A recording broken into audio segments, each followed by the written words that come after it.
Look, tell me this doesn't look like Australia is building a social credit system bit by bit.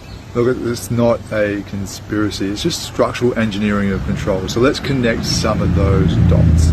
This is a playbook that governments use time and time again. They create a problem through legislation and bills, and they give you a solution. Now they're just doing it to companies. So they're forcing social media sites to collect your passport or driver's license just to verify your age. That's a personal identification landmine for cyber risk. Social media services must verify the age using government ID, including a driver's license or passport.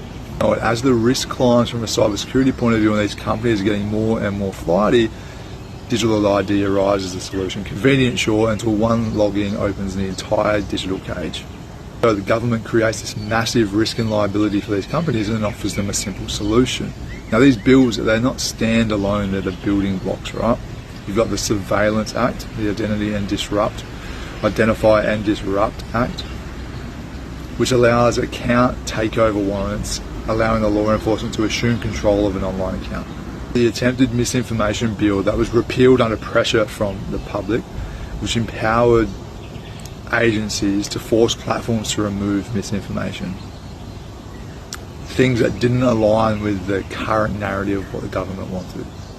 We've got the CBDC features from the RBA pilots, Project Acacia, including programmable currency, expiring and limits on use, conditions about how you can spend your currency.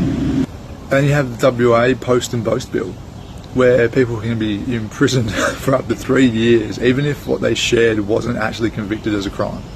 That's just ludicrous. Who's to say that bill doesn't begin to target peaceful protests, doesn't target journalism, people sharing information about the truth?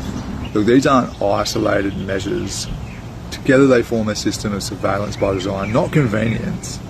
This is digital enslavement, and it's already being engineered right here, right now in Australia. So share this, join the conversation, get involved, bring awareness to yourself so that you can make the decision that's best for you.